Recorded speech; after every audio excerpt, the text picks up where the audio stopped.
What's up guys, today we'll be taking a look at the Akko Mod 007. Akko sent this over for a review and I took a look at the features and the price and I was pretty surprised, so let's take a look at it. This is the Akko Mod 007. It comes in a humongous box, like huge. There isn't a lot in it actually. You have a guide, a Akko coiled cable, really nice to see this. The heads of the cable feel really premium, but it's not braided, which is very sad. This is still a huge step up from normal cables though, so that's a really good job on Akko side. And then we have our main attraction, the keyboard, the Akko Mod 007. It is very well protected. I got mine in silver, I believe. It looks really nice. We have a bunch of gasket strips, and the most interesting thing in this box, a FR4 plate that you can swap out for. So let's take a quick look at the exterior of this keyboard. I love the finish on the keyboard. For the price of $149 US, the finish is actually really good. It has nice sleek bezels, very minimalistic side designs that I really like. The only thing I'm not really liking about this whole keyboard is the sticker at the back. This makes the keyboard feel a lot more budget than it should be, considering how it's made of aluminum and really nice finish, but you throw a sticker on there and it feels like a pre-built kind of thing. Even if we didn't have a sticker there, it was just plain, I would much more prefer that, but it's fine because it's facing down, so aside from that, we're gonna move on. We're gonna open it up, so it's held together by 6 screws at the back, 6 hex screws. They do not provide a screwdriver, so if you are getting this keyboard, you might want to get a hex screwdriver. Once you're done unscrewing everything, you can remove the bottom housing just by lifting it up, and it is connected to a daughter board, so we're gonna unplug that as well. Another weird thing that I don't really understand is they are using a daughter board, but the PCB is full north-facing RGB, so we're gonna dive deeper into that later on. So right now, we're basically going to dismantle the whole thing and take a look at these parts individually.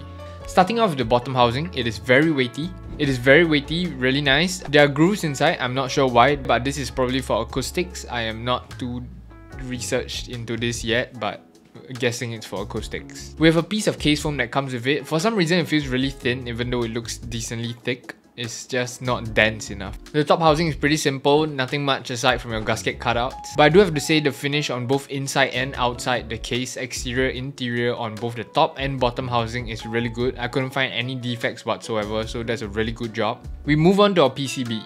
It has full north-facing per-key RGB, supports both screw-in and plate-mounted stabilizers, and it is fully hot-swappable, equipped with KTT hot swap sockets. Next up is our plate. It is an aluminum plate with the stock plate-mounted stabilizers installed. It comes with a piece of plate foam, which I really like, and gaskets pre-applied for you. Realistically, a normal human being would just throw on switches and throw on keycaps and use the keyboard, but around here, in this keyboard hobby, we don't do that. We're gonna change out everything. First up, we're gonna swap out these stabilizers. The stock plate mounted stabilizers were actually decently lubed. There was quite a heavy amount of lube on them, but I do not trust that. I will be swapping them out for Everglide plate mounted stabilizers. Of course, lubed with Krytox 205 Grade 0 and Holy Modded. The only reason I'm using plate mounted is because I ran out of screw-ins, so if I was using this board and had screw-ins, I would get screw-ins. You know what I mean? Screw-ins are better than plate mounted. So I installed them and reassembled the plate with the PCB, which is held together by 8 screws at the back.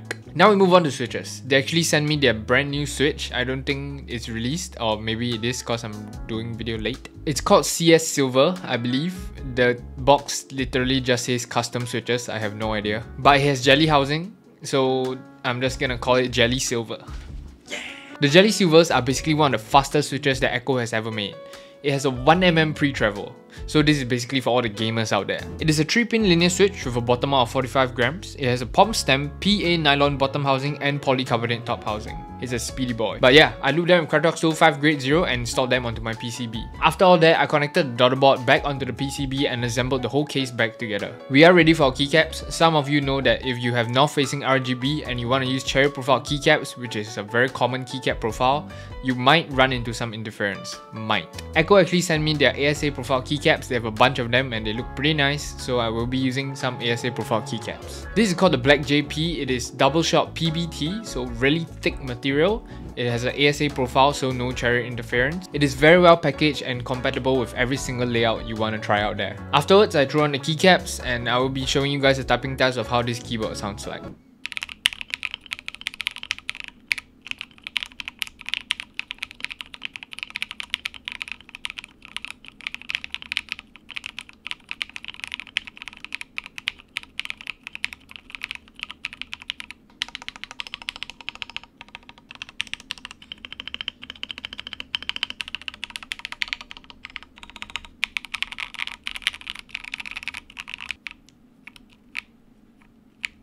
Okay, so the keyboard sounds pretty decent. I think it sounds a little too hollow, and for some reason I just find it a little too average. So we will be trying out the FR4 plate. I'm pretty sure that's gonna boost the sound up. At the same time, I'm probably gonna swap out the case foam to something thicker and denser because I felt that the case foam was making it sound hollow even though it was still there. So we are going to do that. I'm gonna activate speedrun mode. Let's go.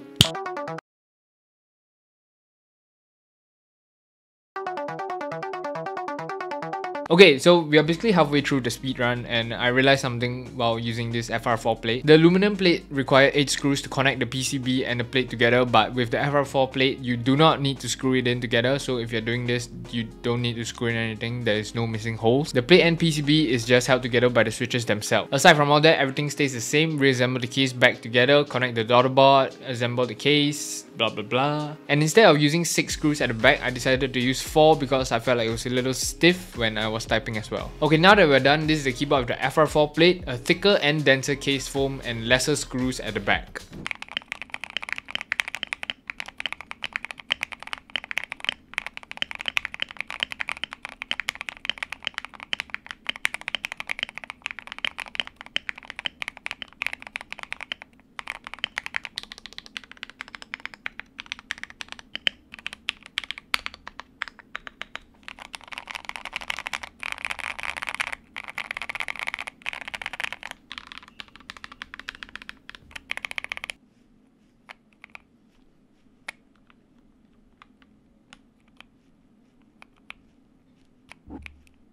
The FR4 plate is amazing. It made the keyboard sound extremely THOCKY. This is, I believe, one of my first ever THOCKY keyboards I've ever done. I don't believe that any of my keyboards are THOCKY. They are like clacky, poppy, everything else except for THOCK.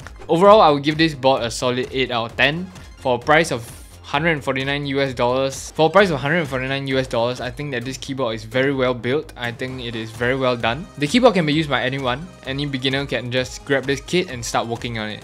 It is a fairly simple kit to work with. The FR4 plate really gives you more choice and options for you to swap out if you prefer FR4 over aluminum. And of course, you have your choice of screw-in or plate mounted stabilizers. You have your choice of 5-pin or 3-pin switches. The only thing is the north facing, but yeah, if you guys are interested in this keyboard, go and check them out down below. Thank you, Akko, for sending this over to me, and we have come to the end of the video. I hope you guys enjoyed this video. If you like keyboard content, go ahead and click subscribe, like the video for fun, and then comment down below what are your thoughts on the keyboard. Comment down below thoughts on anything, give me suggestions for ideas, anything works. I realized I was talking really fast just now. And aside from all that, I hope you guys have a good time. I'll see you guys in the next one. Peace!